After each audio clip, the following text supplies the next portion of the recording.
Vijay versus Udhay versus Annamalai. திராவிட கடப்பாறைகளை வளைத்த ஜென்சி. இளைஞர்களால் மாறும் அரசியல் களம்.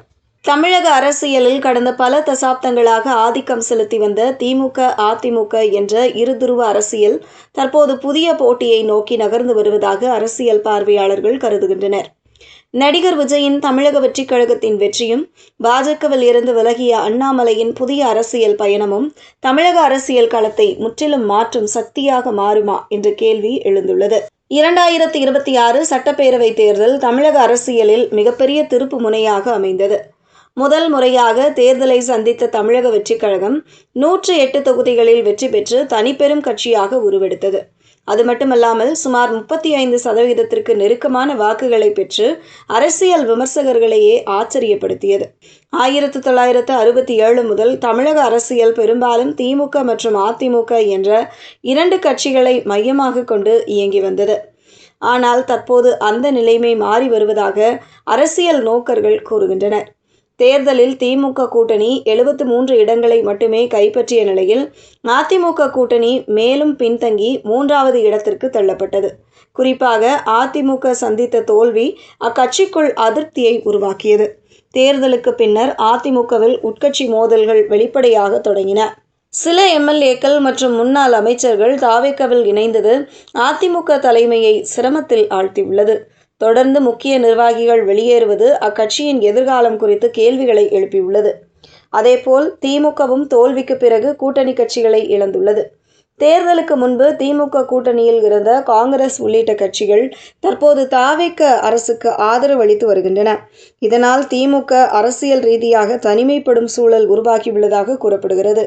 தேர்தலுக்கு பிறகு உருவான அரசியல் சூழலில் காங்கிரஸ் மற்றும் தாவேக்க இடையேயான உறவு மேலும் வலுப்பெற்று வருகிறது. ஆட்சியில் பங்கு பெற்றுள்ள காங்கிரஸ் மாநிலங்களவை உறுப்பினர் பதவியையும் பெற்றுள்ளது.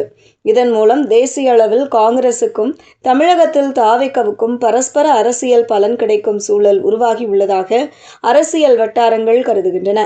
இந்த சூழலில்தான் தமிழக பாஜக முன்னாள் தலைவர் அண்ணாமலை தனது அரசியல் பயணத்தில் புதிய அத்தியாயத்தை தொடங்கியுள்ளார். பாஜகவில் இருந்து விலகி புதிய அரசியல் இயக்கத்தை அறிவித்துள்ள அவர் விரைவில் அதனை அரசியல் கட்சியாக மாற்றும் திட்டத்தில் இருப்பதாக தெரிவித்துள்ளார். அண்ணாமலைக்கு சமூக வலைதளங்களில் கணிசமான ஆதரவு இருப்பதோடு இளைஞர்கள் மத்தியில் தனிப்பட்ட செல்வாக்கும் உள்ளது. அதேபோல் விஜய்க்கும் இளைஞர்கள் மற்றும் பெண்கள் மத்தியில் பெரிய ஆதரவு இருப்பதாக தேர்தல் முடிவுகள் காட்டியுள்ளன. இதனால் எதிர்காலத்தில் தமிழக அரசியல் விஜய் வர்சஸ் அண்ணாமலை என்ற போட்டியை நோக்கி நகருமா என்ற விவாதம் எழுந்துள்ளது. அதே நேரத்தில் திமுகவின் அடுத்த தலைமுறை முகமாக உதயநிதி ஸ்டாலின் முன்னிறுத்தப்பட்டு வருகிறார். கருணாநிதி ஸ்டாலின் தலைமுறை மாற்றம் நடந்ததைப் போல தற்போது ஸ்டாலின் உதயநிதி தலைமுறை மாற்றத்திற்கான அரசியல் சூழலை திமுக உருவாக்க முயற்சித்து வருகிறது.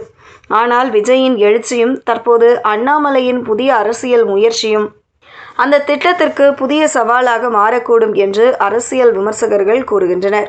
குறிப்பாக இளைஞர்கள் மற்றும் முதல் முறையாக வாக்களிக்கும் தலைமுறையை கவரும் போட்டி வருங்கால அரசியலில் முக்கிய பங்காற்றும் என கருதப்படுகிறது. தமிழக தேர்தல்களில் இளைஞர்கள் மற்றும் பெண்கள் வாக்காளர்களின் பங்கு தொடர்ந்து அதிகரித்து வருகிறது. கடந்த தேர்தலில் தாவேக்கா பெற்ற வெற்றிக்கு இந்த 2 பிரிவினரின் ஆதரவே முக்கிய காரணமாக பார்க்கப்படுகிறது. அரசியல் கட்சிகளின் பாரம்பரிய வாக்கு வங்கிகளை விட புதிய தலைமுறை வாக்காளர்களை கவரும் திறனே வெற்றியை தீர்மானிக்கும் முக்கிய காரணியாக மாறி வருகிறது.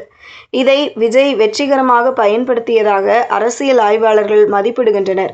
இந்த நிலையில் விஜயின் தலைமையிலான தாவேக்கா அரசு எவ்வாறு செயல்படுகிறது, அண்ணாமலையின் புதிய அரசியல் இயக்கம் எந்த அளவு ஆதரவை பெறுகிறது, திமுக மற்றும் அதிமுக தங்களது சரிவில் இருந்து மீண்டு வருகிறதா என்பது போன்றவை அடுத்த சில ஆண்டுகளில் தமிழக அரசியலை தீர்மானிக்கும் முக்கிய காரணிகளாக அமையும்.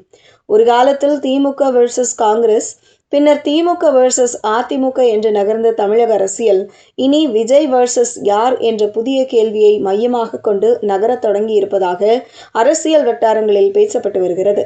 இதற்கான பதிலை காலம்தான் சொல்ல வேண்டும்.